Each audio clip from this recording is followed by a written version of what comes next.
할렐루야. 보고 싶었습니다. 우리 구역장님들, 인도자님들 이렇게 함께 모여서 예배할 수 있어 얼마나 감사한지 모르겠습니다.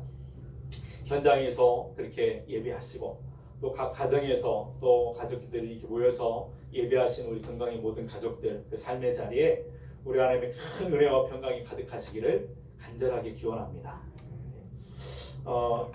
오늘 이렇게 말씀을 이렇게 준비하면서 하나님이 우리에게 말씀을 주실까? 오늘 우리를 불러서 하나님 앞에 세우시고 말씀을 가르쳐 말씀을 듣게 하실까? 그런 생각을 해봤습니다.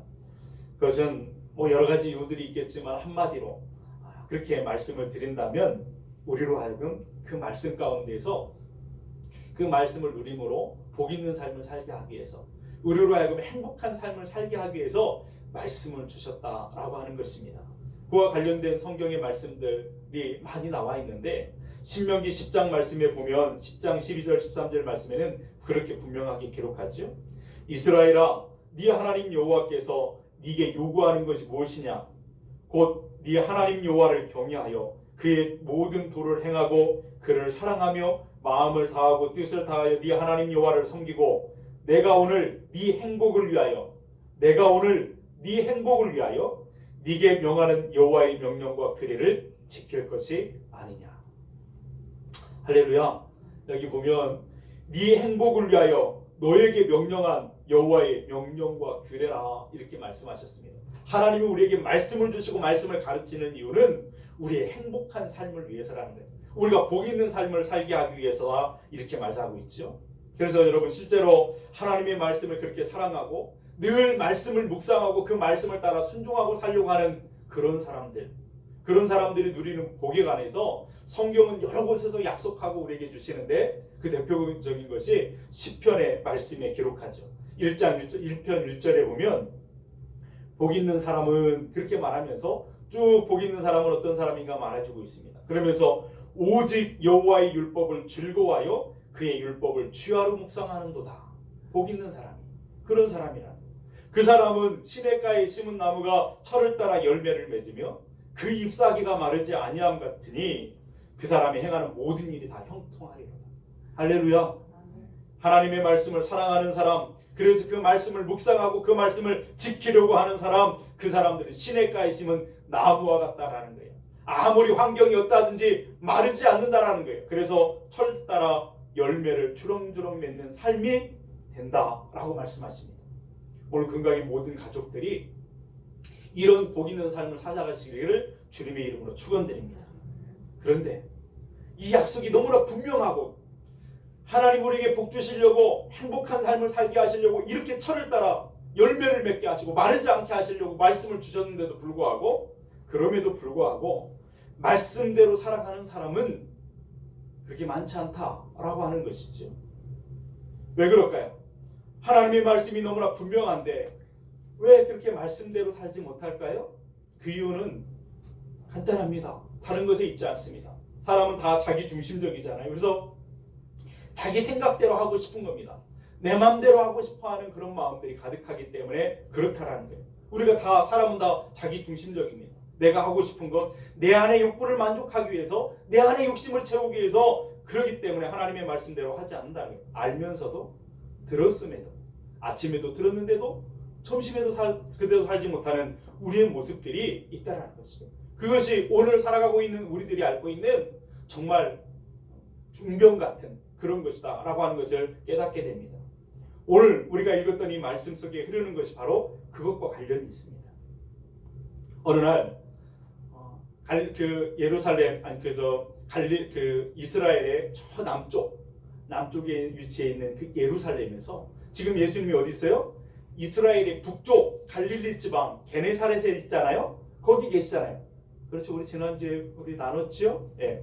그 이스라엘의 북쪽 갈릴리 지방 게네사렛이라고 하는 곳에서 계시는데 그 남쪽 밑에서 예루살렘에서 사람들이요 예수님을 찾아왔다 이렇게 기록하고 있습니다. 이 사람들이 예루살렘에서 예수님을 찾아왔다 무슨 뜻일까요? 저 지금 예수님이 있는 그 북쪽 갈릴리 지방에서 저 예루살렘까지 거리는 한 150km 정도 된다고 그래요. 한 4, 5일 정도, 한 일주일 넉넉하게 일주일 정도는 잡아야 올 수 있는 그런 거리라고 한다면 걸어서 이렇게 올 수 있는 거라고 한다면 이 사람들이 거기까지 와서 예수님을 찾아왔다? 무슨 말일까요? 지금 예수님이 말씀을 가르치고 예수님이 행하는 놀라운 이적들에 대해서 그 소문이 저 밑에 예루살렘까지도 쫙 퍼졌다라는 것 아니겠어요? 소문이 퍼진 것입니다. 그래서 예루살렘 사람들도 예수님에 대해서 주목하고 있는 것을 보게 되죠. 그래서 이 사람들도 예수님을 찾아왔어요. 찾아와서 뭐 하려고 찾아왔을까요? 예수님의 말씀을 사모하고 예수님의 말씀을 듣기 위해서 왔을까요? 그렇지 않습니다. 여러분, 이 사람들을 보낸 사람은 누구였냐면 예루살렘의 종교 지도자들이었습니다. 대제사장과 그 종교 지도자들. 이 사람들이 예수님의 사역이 자꾸 확장되어지면서 소문이 막 나니까 기득권을 빼앗길까봐 그의 세력을 지금 확장되는 것을 막기 위해서, 그 견제하기 위해서 나름대로 사람을 똑똑한 사람이라 생각하는 사람들을, 바리새인과 서기관들을 뽑아서 예수님을 지금 찾아가 보라고 말한 것입니다. 그러니까 예수님을 찾아왔던 이 바리새인과 서기관들의 마음이 어떤 마음으로 왔는지를 우리가 알 수가 있는 것이죠.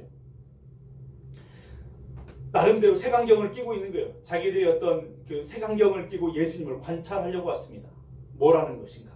관찰하려고 예수님을 온 것이죠. 그들의 태도가 벌써 자기 중심적이라고 하는 것을 우리가 알 수가 있습니다.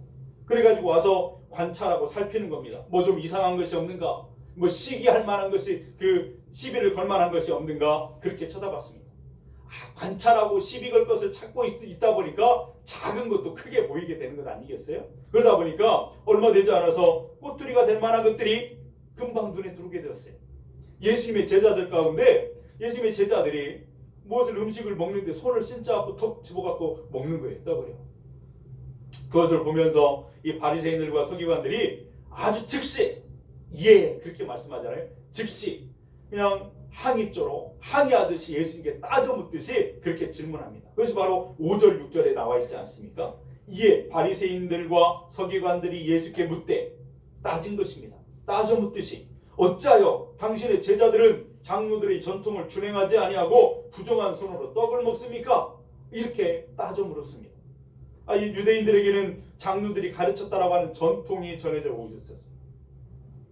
그 장로들의 전통, 그 가운데 이제 하나는 무엇을 음식을 먹기 전에는 손을 반드시 씻어야 된다라고 하는 것이 있었단 말이죠.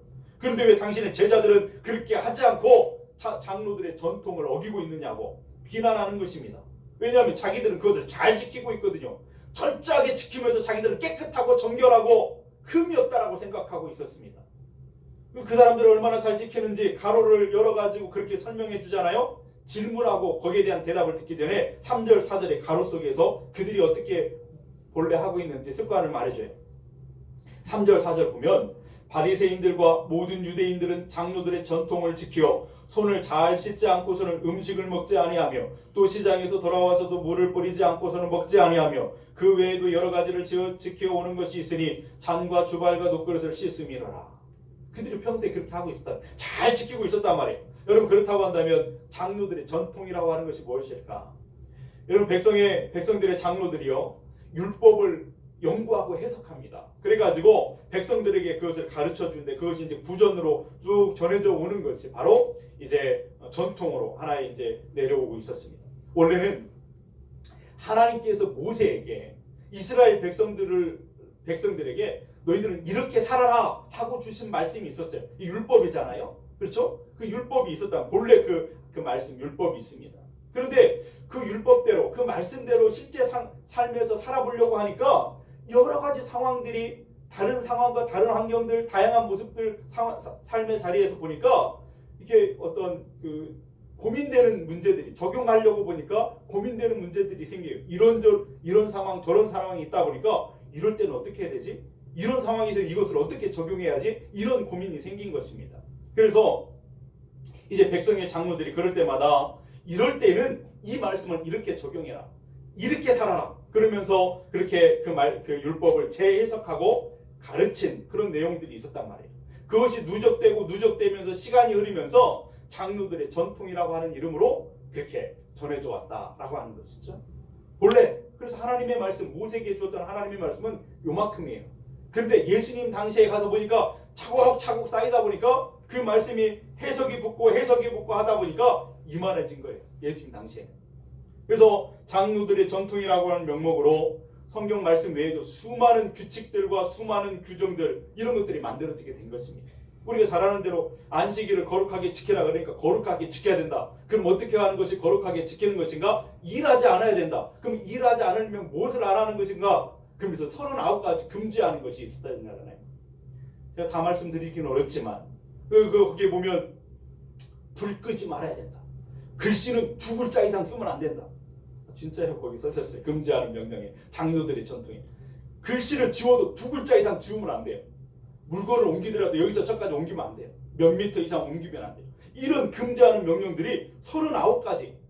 본래 하나님의 말씀은 안식일을 거룩하게 지켜라 그랬는데 그것을 해석하고 막 그렇게 덧붙이다 보니까 요만해진 겁니다. 그 중에 하나가 또 음식 먹기 전에 반드시 손을 씻어야 된다라고 하는 것도 그런 장로들의 전통 가운데 하나였다는 거예요. 어찌 보면 좋은 뜻으로 선한 동기로 시작한 거잖아요. 하나님의 말씀을 연구하고 해석하면서 더 잘 지켜보려고 하는 그런 것에서 나온 것인가 좋아 보이기도 합니다. 그런데 문제가 있습니다. 거기에 인간적인 생각, 인간적인 어떤 그런 생각과 관점이 그 속에 개입되면서 하나님의 말씀을 재해석하는 과정에 그것이 너무나 지나치다 보니까 하나님이 본래 주시고자 했던 하나님의 뜻, 하나님의 말씀의 그 본래의 뜻은 온데간데 없이 사라져버리고 그 말씀이 왜곡되어지는 경우가 훨씬 더 많았다라고 하는 것이죠.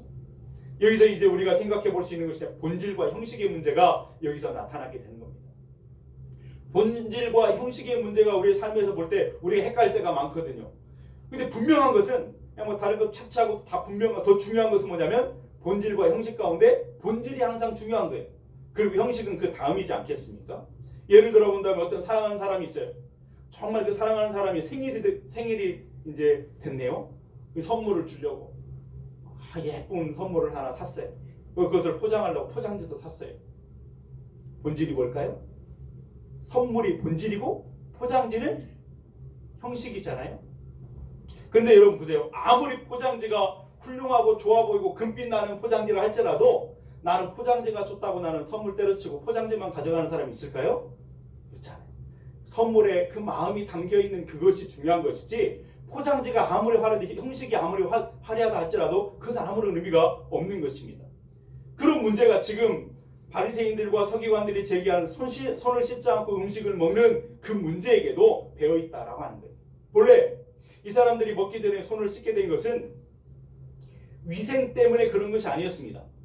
이게 더러우니까 깨끗하게 해서 먹어야지 이런 것 때문에 손을 씻고 먹는 것이 아니었어요.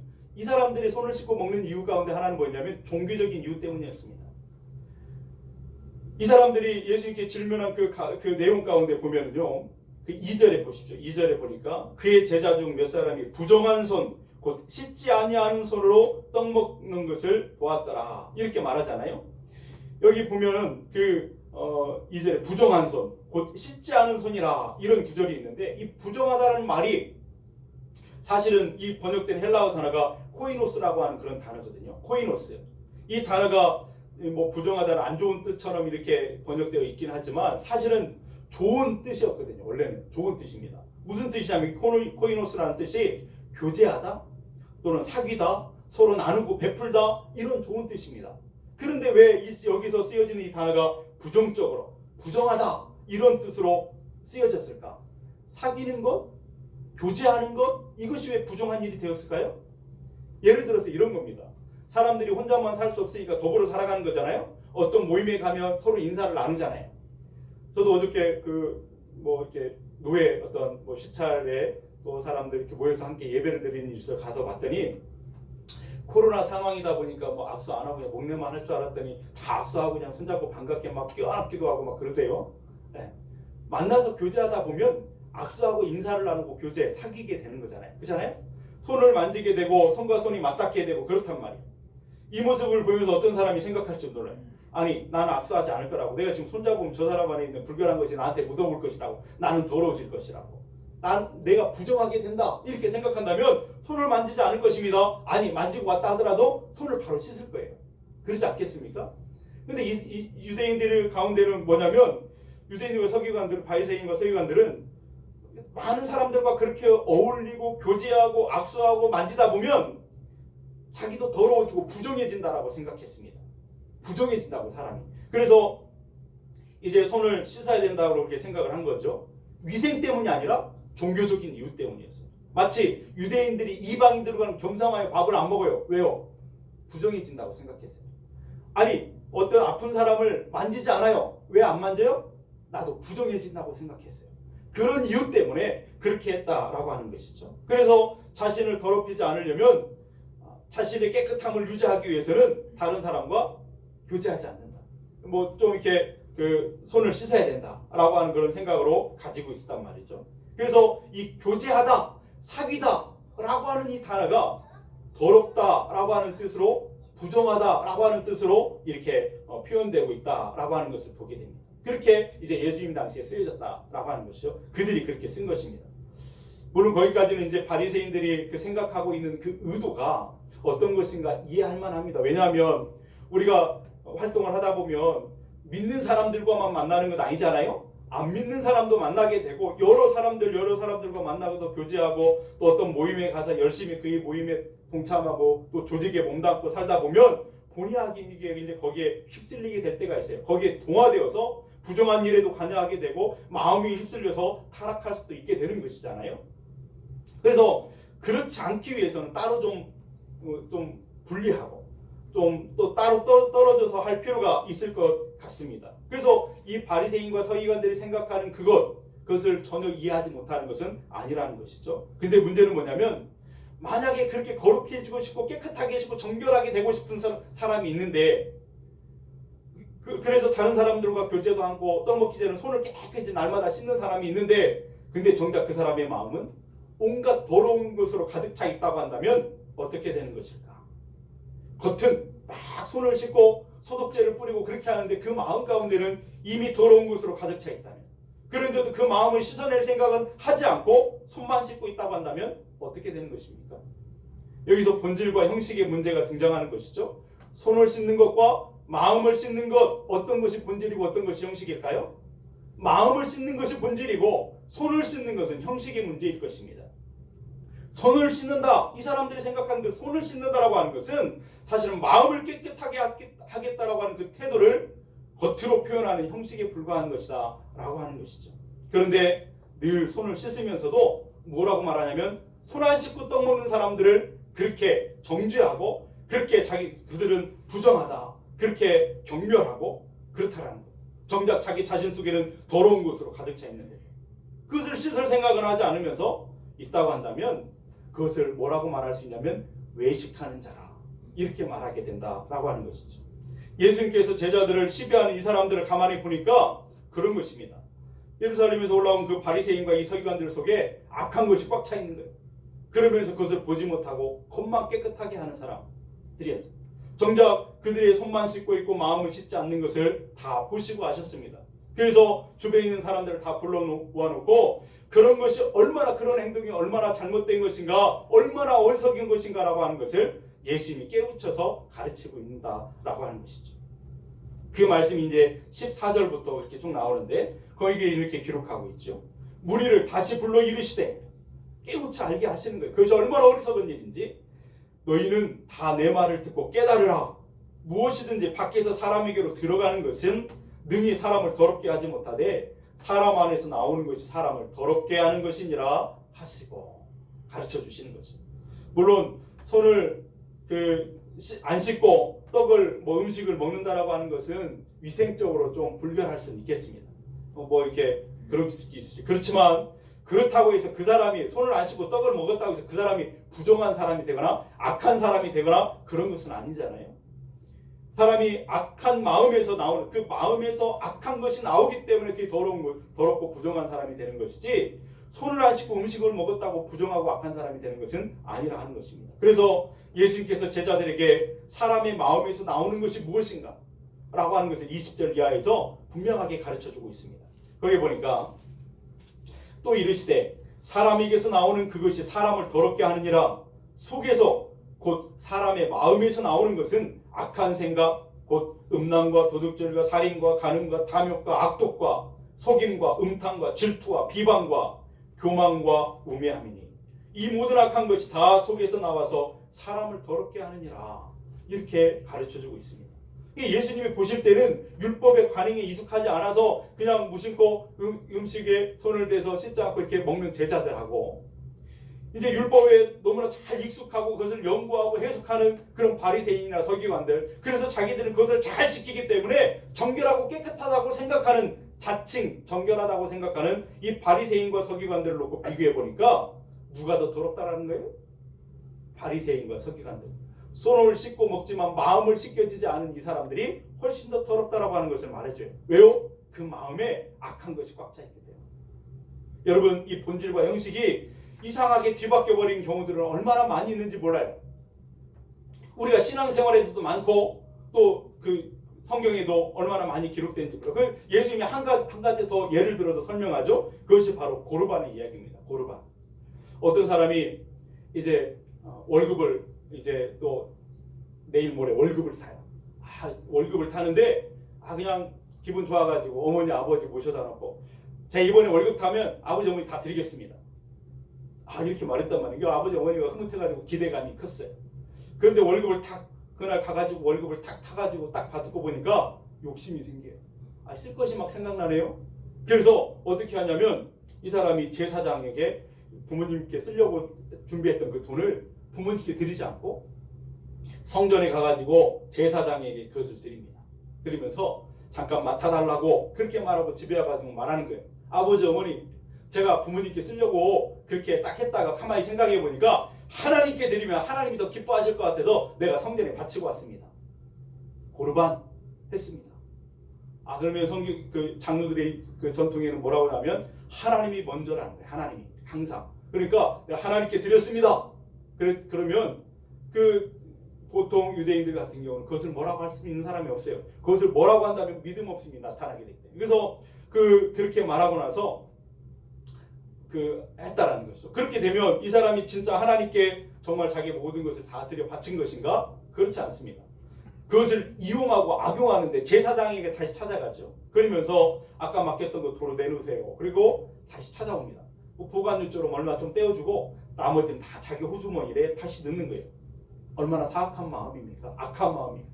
하나님께 드린 것도 아니고, 그렇다고 부모님께 효도한 것도 아니고, 부모님을 상대로 하고 하나님을 상대로 하고 자기 자신을 상대로 하면서 스스로 속이는 어리석고 악한 그런 인간의 마음이 그 속에 들어있는 것을 보게 됐죠. 여러분, 하나님의 말씀에 그렇게 하라는 말씀이 없어요. 너 하나님께 가장 먼저 하되 부모님께 성교하는 것보다 그걸 먼저 해라, 이렇게 말한 적이 없어요. 하나님의 말씀은 분명합니다. 10계명 제5계명의 율법으로 주시기를 뭐라고 말했어요? 네 부모를 공경하라, 이 말씀을 주셨단 말이에요.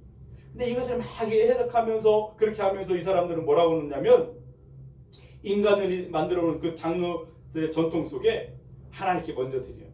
이러면서 그것을 악용해서 자기 배를 채우는, 이 편법으로 사용해가지고 결국은 부모님을 공경하라 하시는 하나님의 말씀도 폐지해버리고 그것들을 장로들의 전통을 지킨다는 명목으로 그렇게 한다는 거예요. 그러니까 그것을 예수님이 알고 그것을 책망하고 있는 모습을 보게 됩니다. 오늘 말씀 10절 이하의 말씀이 그것을 말해주고 있는데 이렇게 기록하고 있죠. 모세는 네 부모를 공경하라 하고 네 아버지나 어머니를 모욕하는 자는 죽임을 당하리라 하였거늘, 너희는 이르되 사람이 아버지에게나 어머니에게나 말하기를 내가 드려 유익하게 할 것이 고르반 곧 하나님께 드림이 되었다고 하기만 하면 그만이라 하고, 자기 아버지나 어머니에게 다시 아무것도 하여 드리기를 허락하지 아니하여 너희가 전한 전통으로 하나님의 말씀을 폐하여 또 이 같은 일을 많이 행하느니라 하시고, 이렇게 책망했다는 거예요. 장로대의 전통으로 하나님께 한답시고 부모님을 공경하지 않고 그렇게 한다고 하는 것은 하나님의 말씀을 폐하는 것이다 라고 하는 것이죠. 그래서 사람의 전통을 지키기 위해서 하나님의 말씀을 버렸다, 저버렸다, 이렇게 책망을 하셨죠. 그러므로 너희는 하나님을 경배하고 섬긴다고 생각하고 그렇게 생각하지만 헛되이 나를 헛되이 경배하는 것이다, 헛되이 섬기는 것이라 그렇게 책망하고 있습니다. 6절 이하의 말씀에 보면 이렇게 말씀하죠. 이르시되 이사야가 너희 외식하는 자에 대하여 잘 예언하였도다. 기록하였으되 이 백성이 입술로는 나를 공경하되 마음은 내게서 멀도다. 사람의 계명으로 교훈을 삼아 가르치니 나를 헛되이 경배하는도다 하였느니라. 너희가 하나님의 계명은 버리고 사람의 전통을 지키느니라. 또 이르시되 너희가 너희 전통을 지키려고 하나님의 계명을 잘 저버리는도다. 이렇게 꾸짖고 있는 것을 보게 됩니다. 여러분, 하나님을 헛되이 경배하는 사람, 나를 헛되이 경배하는도다. 하나님이 말씀하시는 이 음성이 우리의 삶을 돌아보면서 이 말씀이 우리는 그에 속하는 것이 없는지, 우리의 삶의 모습은 그와 같지는 않는지, 만약에 습관처럼 관습처럼 그런 모습 속에서 하나님을 섬기는 모습 속에서 정말 하나님이 본래 원하시고 기뻐하시는 그 뜻을 저버리는 일은 없었는지 우리는 두렵고 떨림으로 말씀을 받게 됩니다. 오늘 우리에게 해당하는 이런 지적이요. 그래서 여러분, 신앙생활이라는 것이 무엇입니까? 신앙생활은 내 뜻과 내 생각과 내 이익을 내려놓고 그것을 포기하면서까지 완전하신 하나님 그 말씀에 우리를 맡기는 것이 신앙생활인 줄로 믿습니다. 하나님의 말씀을 신뢰하고 하나님의 말씀에 내 생명과 내 운명을 걸 수 있는 것, 이것이 바로 신앙생활인 것이죠. 여러분, 우리가 그래서 버려야 될 인간의 생각은 어떤 것인가 하면은 여러 가지 이름으로 우리에게 다가오는데, 우리가 버리고 끊어버려야 될 것들이 여러 가지 이름으로 우리에게 다가오는데, 오늘 본문에서 말하는 전통이라고 하는 이름으로 다가올 때도 있고, 어떨 때는 관습과 관례라고 하는 이름으로 다가올 때도 있고, 어떤 때는 유행이나 여론이라고 하는 이름으로 다가올 때도 있고, 어떨 때는 이익이라고 하는 이름으로 우리에게 다가와 손짓할 때도 있다라는 거예요. 아, 이렇게 하면 너에게 이익이 되지 않느냐고, 다 그렇게 한다고, 이게 관례라고, 관례, 전통이라고. 아니면 세상 사람들이 다 그렇게 하는 이것이 대세라고, 유행이라고, 그렇게 해도 된다고, 그렇게 말하면서 여러 가지 방법으로 사람의 생각을 따르고 하나님의 말씀을 저버리게 하는 그런 일들이, 그래서 우리의 마음을 흔들어 놓을 때가 얼마나 많은지 모른다는 것입니다. 그러나 진짜 변화된 진짜 그리스도인들은 그럴 때 어떻게 하냐면, 그 순간에도 나는 하나님의 말씀을 신뢰하고 내가 하나님 말씀 앞에 서겠습니다. 그렇게 말하는 사람들이 진짜 그리스도인의 모습이다라고 하는 것이죠. 그래서 여러분, 진짜 그리스도인은 하나님의 말씀을 읽을 때에, 하나님의 말씀을 들을 때에 건성으로 듣지 않습니다. 그냥 지나가듯이 해치우듯이 읽지 않습니다. 진지하게 그 말씀을 듣지요. 진지하게 하나님의 음성으로 믿고 듣습니다. 그 말씀대로 못 산 것 때문에 마음이 아파하고 애통하는 심령을 갖게 되는 그 말씀 앞에 두렵고 떨림으로 그 말씀을 받습니다. 이것이 바로 경건한 사람의 모습이라는 거예요. 그 떨림과 그 두려움이 크면 클수록, 말씀 앞에 떨림과 그 두려움이 크면 클수록 그 사람은 하나님의 존재를 더 가까이 느끼는 사람이라 말할 수 있을 것입니다. 여러분 어떠십니까? 하루 중에 말씀을 읽을 때, 또 오늘 말씀을 대하시면서 두렵고 떨림으로 하나님의 음성으로 듣고 계십니까? 아니면 그냥 좋은 도덕적이고 윤리적인 말씀으로 듣고 계십니까? 저는 도덕적이고 윤리적이고 언변이 뛰어나 말할 수 있는 그런 능력이 없어요. 그러나 하나님의 음성으로 지금 내 삶을 행복하게 하고 내 삶을 복되게 하게 주시는 하나님의 음성으로 두렵고 떨림으로 이 말씀을 듣는다면, 이 말씀에 담긴 놀라운 약속의 복은 여러분의 것이 될 줄로 믿습니다. 사람이 여러분 아무리 인격적으로 훌륭해 보이고 아무리 겉으로 괜찮아 보인다 할지라도 사람의 생각은 한계가 있습니다. 사람의 생각은 온전치 못합니다. 사람의 생각은 타락한 본성 안에서 나타나는 것들이 거기에 잔재가 있다는 사실을 우리는 알아야 됩니다. 아담과 하와가 하나님 앞에 범죄하고 타락한 이후에 모든 사람들 속에는 그 타락한 죄성이 담겨 있다는 사실을 우리가 알아야 돼요. 우리가 하나님을 사랑하는 자 되었습니다. 은혜 받았어요. 그럼에도 불구하고 우리의 삶의 자리에서는 얼마나 넘어질 때가 많아요. 저만 그런 건 아니죠? 네. 우리는 그렇게 연약하고 우리의 생각은 온전치 못합니다. 그래서 창세기 5장 6절에 보면, 여호와께서 사람의 죄악이 세상에 가득함과 그의 마음으로 생각하는 모든 계획이 항상 악할 뿐임을 보셨다. 이렇게 말씀하시죠. 아, 사람이 생각하는 것이요, 계획하는 것이요, 항상 악하다는 것을 하나님이 알고 계시대요. 타락한 본성 안에서 그런 것을 보셨다라는 거예요. 아, 노아 시대 그 물로 심판하시기 전 그 노아 시대 사람들의 생각만 그런가요? 오늘 이 시대는 어떻습니까? 여러분, 노아 시대 사람들 그 타락 생각하는 것이, 계획하는 것이 타락했던 사람들, 그래서 하나님이 물로 다 심판하셨잖아요. 그리고 노아의 자손들로 하여금 새로운 인류를 형성하게 하셨으니까 지금 우리의 삶은 좀 달라졌을까요? 그 사람들과? 그렇지 않죠. 여러분, 너무나 끔찍한 죄악으로부터 어리석고 더러운 일들까지 오늘 뉴스에 보면 얼마나 많이 일어나고 있는지 몰라요. 오늘 현실이 그렇습니다.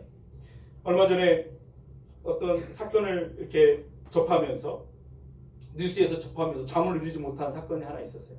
뭐 요즘 뭐 많죠 그런 일들이. SBS에서 그것이 알고 싶다. 거기에 보니까 그 정인이 사건 16개월 된 아이를 때려 죽인 사건, 그 학대하고 때려 죽인 사건을 그렇게 하면서 지금도 재판 중에 있고, 그 양부모는 뭐 일부러 그런 것이 아니다 그러면서 처음에는 아이를 입양해 가지고 천사처럼 보였던.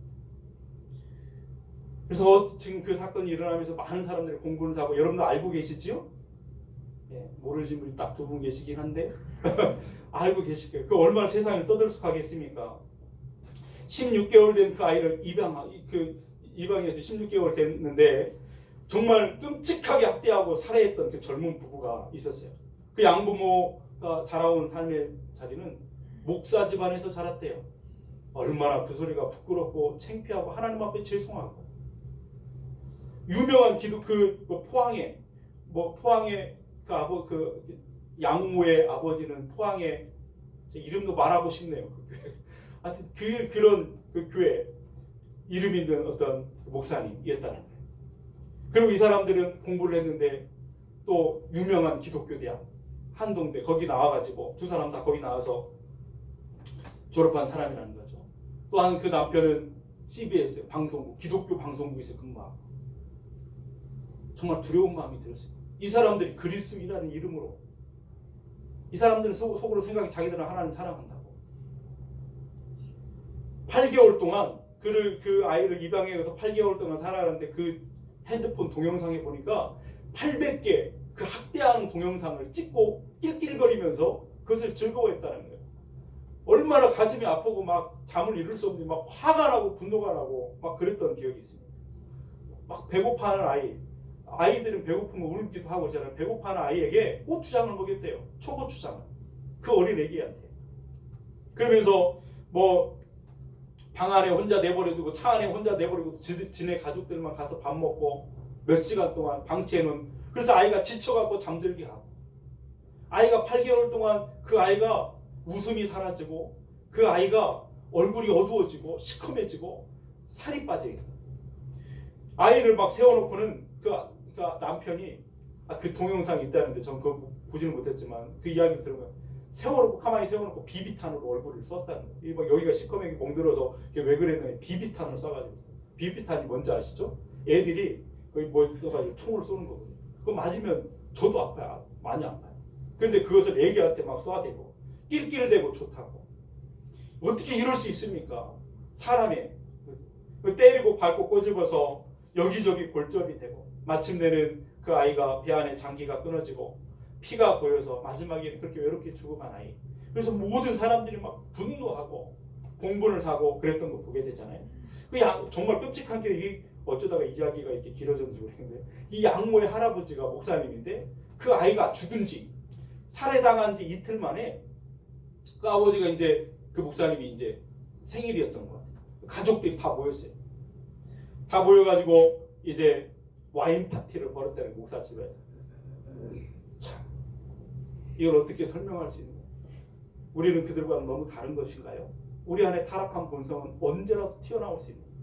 여러분, 오늘 지구촌의 이 모습이 어떤 면에서 본다면 홍수 직전에 하나님이 그들의 생각과 그들의 계획하는 모든 것이 다 악하다라고 그렇게 평가했던, 그렇게 보았던 그 모습이 오늘 우리가 살아가는 이 시대의 모습은 아닌가. 우리는 이것을 인정할 수밖에 없는 그런 모습이지 않겠습니까? 결론적으로 본다면 여러분, 우리의 생각은 온전하지 못합니다. 내가 아무리 하나님을 사랑한다고 말하지만 온전치 못해요. 내가 아무리 정결하고 깨끗하게 산다고 하지만 온전치 못해요. 흠이 너무나 많습니다. 그렇다면 온전치도 못하고 흠이 많은 내 생각대로 남은 인생을 살 것인가? 그것 의지하며 살 것인가? 아니면 온전한 하나님의 말씀에 우리의 삶을, 우리의 운명을 걸고 살 것인가? 대답은 어디 있겠습니까? 너무나 그 대답이 자명하지 않습니까? 우리는 하나님의 말씀에 우리의 생명을 걸고 우리의 운명을 거는 사람들이 되어야 될 줄로 믿습니다. 왜냐하면 하나님의 말씀이 진리이고 하나님의 말씀은 온전하기 때문입니다. 그 말씀에 운명을 걸고 살아가는 저와 여러분들 될 수 있길 바랍니다. 그러므로 성경을 읽어보면, 그럼에도 불구하고 여러분 성경을 읽어보면 하나님의 말씀을 분명하게 임하고 들었음에도 알았음에도 불구하고 그대로 살지 않고 정반대로 일부러 살아간 사람들도 있었던 거 보게 돼요. 그 대표적인 사람이 우리가 아는 것처럼 요나라고 하는 선지자 있잖아요. 요나. 너는 니느웨에 가서 그 심판을 회개하지 않으면 하나님의 심판이 임할 것이라고, 다 죽을 것이라고 말하라, 전하라고 하나님의 말씀이 그의 귀에 들렸어요. 분명하게 들렸습니다. 근데 하나님의 말씀이 전달되었고 분명하게 듣고 알았음에도 불구하고 그는 그의 행동을 어떻게 했냐면 정반대로, 니느웨로 가는 그 배가 아니라 정반대쪽으로 가는 다시스로 가는 배를 타고 가잖아요. 그 배 밑창에 내려가서 잠을 자잖아요. 이 사람이 하나님의 말씀을 알면서도 정면으로 위배하는, 하나님의 선지자라고 말하면서도 그렇게 살고 있는 그런 모습의 전형적인 모습이죠. 어떨 때는 그 어떤 욕심이 그 안에서 작용하기도 합니다. 그것이 꾸물꾸물 올라와가지고 하나님의 말씀에 위배되는 삶을 사는 사람들도 있었잖아요. 아간이라고 하는 사람은 여리고성을 정복할 때 하나님이 분명히 말씀하셨어요. 여리고성은 너희 것이 하나도 없으니까 다 없애라고, 멸절하라고, 없애라고, 그렇게 손대지 말라고 말씀하셨는데 분명히 그 말씀을 들었는데도 불구하고 그는 전쟁이 끝난 다음에 딱 보니까 욕심이 생기는 거예요. 뭘 챙겼어요? 금덩어리 하나 챙겼잖아요. 외투도 한 벌 챙겼잖아요. 그러면서 그 인생이 그 말씀에 어긋난 삶을 살아 망해버리는 그런 모습을 우리는 성경을 통해서 보게 됩니다. 그런가 하면 정말 하나님의 말씀 앞에 생명을 건 사람들이 있었습니다. 운명을 걸고 그 말씀에 따라 순종했던 사람들, 그래서 복이 되는 사람들, 그런 사람들이 있었죠. 그냥 그렇게 살면, 고향에서 가족들과 함께 살면 편안하고 뭐 어려움들이 없어요. 그냥 서로 도우며 그렇게 살 수 있는데도 불구하고 하나님의 말씀이 임했습니다. 너는 내가 보여주는 땅으로 가라. 그 말씀이 임했을 때 모든 것을 내려놓고 포기하고 가나안 땅, 한 번도 가보지 못한 그 땅을 향해 출발했던 사람 아브라함. 이 사람은 말씀을 따라 실제로 그렇게 살았던 사람이었고 운명을 말씀에 걸었던 사람이었던 것을 보게 됩니다.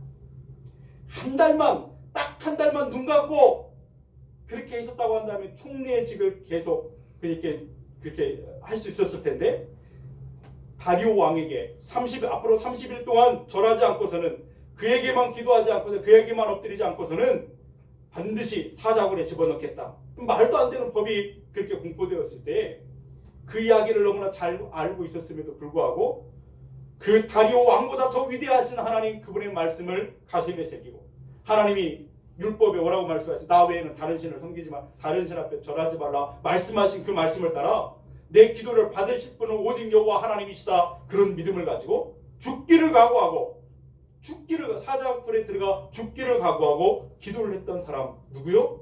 다니엘이요. 어떻게 그렇게 할 수 있었을까요? 하나님의 말씀을 두렵고 떨림으로 받았기 때문에, 그 말씀에, 하나님의 말씀에 사로잡혀 있기 때문에요. 그 말씀이 그 안에서 역사하셨기 때문인 줄로 믿습니다. 예수님의 제자들도 마찬가지였습니다. 오늘 본문에 나타난 예수님의 제자들은 오늘 이 되어지는 일들을 통해서 마음에, 가슴에 그 말씀을 새겼을 것입니다. 사람의 마음으로부터 나오는 것이 더럽혀지는 것이다. 사람의 법을 따르다가 하나님의 계명을 버리는 것은 어리석은 일이다 라고 하셨던 하나님의 말씀, 그들은 마음에 새겼을 거예요. 그리고 예수님이 조금 지난 다음에 또 나를 따라오려거든 자기를 부인하고 자기 십자가를 지고 나를 따라야 될 것이다. 자기를 부인한다는 거 뭐요? 내 생각, 내 판단 내려놓고 주님을 따르는 거 말하는 거다. 아니겠어요? 자기 십자가를 지고 하나님이 맡기신 그 사명의 십자가, 그 말씀의 짐, 그것을 짊어지고 말씀대로 살라라고 하는 거예요. 그래야 주님을 따르는 삶을 살게 될 것이다. 말씀하셨던 그 말씀을 가슴에 새기고, 후에 나중에 어떻게 되었습니까? 제자들은 예루살렘으로부터 사방으로 흩어지게 되잖아요. 그러면서 편안하게 살고 예수님 그 믿는 것을 드러내지 않고 그냥 살면 그냥 가정에서 처자식과 더불어서 그렇게 살 수도 있지만 그 평안한 삶을 다 포기하고 전도자가 되잖아요. 사병으로 흩어져서 그 어떤 고난과 핍박 가운데 복음을 전한 것을 보게 돼요. 왜 그랬을까요? 온 천하에 다니며 너희는 내 만민에게 복음을 전파하라 하신 하나님의 말씀, 그 복음을 살아냈던 사람들이었던 것을 보게 됩니다. 바울은 아시아로 복음을 전하러 가려고 계획하고 준비하고 떠나려고 하는데 자꾸 그것을 막으셨어요. 성령님이요. 그래서 마게도냐로 건너간 그것을 우리가 보고 있잖아요. 어떻게 그럴 수 있었을까요? 하나님의 감동하심에 순종했던 사람. 여러분, 하나님의 나라는 오늘 또 세워져 가고 확장되어 가자 합니다. 근데 어떤 사람을 통해서 세워지고 어떤 사람을 통해서 확장되어져 가냐면 자기 생각대로 살아가는 사람이 아니라 내가 잘못하지만 나는 연약하지만 하나님의 말씀대로 살고자 하는 그 열망을 가지고 애쓰고 노력하는 그 사람을 통해서 하나님의 나라는 오늘도 세워져 가는 줄로 믿습니다. 하나님께서는 그런 사람들을 알고 계세요. 그 사람들을 사랑하십니다. 그 사람들로 하여금 그 말씀의 복을 누릴 수 있도록 하나님이 인도하시는 줄로 믿습니다. 우리 사랑하는 금강의 모든 가족들이 그 하나님의 말씀과 그 하나님의 뜻에 여러분의 삶을 맡길 수 있는 그런 믿음을 갖게 되기를 주님의 이름으로 축원드립니다. 말씀대로 살아보십시오. 말씀에 담겨진 그 놀라운 은혜, 그 축복이 여러분의 것이 될 줄로 믿습니다. 그 말씀대로 살려고 하지만 내 연약함 때문에 쓰러질 때, 넘어질 때 있어요. 그러나 여러분, 그것 때문에 마음 아파하는 것 하나님이 아십니다. 하나님의 말씀 앞에 두렵고 떨림으로 그 말씀을 받아 그 말씀대로 사는 그 떨림으로부터, 그 말씀대로 사는 그 기쁨으로부터 우리의 신앙의 삶은 하나님 앞에 아름답게 드러나게 될 줄로 믿습니다. 하나님이 그것을 인정합니다. 그렇게 될 때에 말씀을 우리에게 주신 그 본래의 목적이요, 어떤 목적이었죠? 우리를 복되게 하시려고, 우리를 행복하게 하시려고 하시는 그것이 우리의 것이 될 줄로 믿습니다. 당장은 손해보는 것 같고, 말씀대로 순종하고 말씀대로 따라 살려보면 어려운 일이 있는 것 같고, 그래도 말씀대로 살면 마지막 승리는 그 사람의 몫이 될 줄로 믿습니다. 하나님의 말씀대로 살아감으로 여러분의 생각과 여러분의 인격과 여러분의 삶이 말씀대로 빚어지는 축복이 있기를 주님의 이름으로 축원드립니다.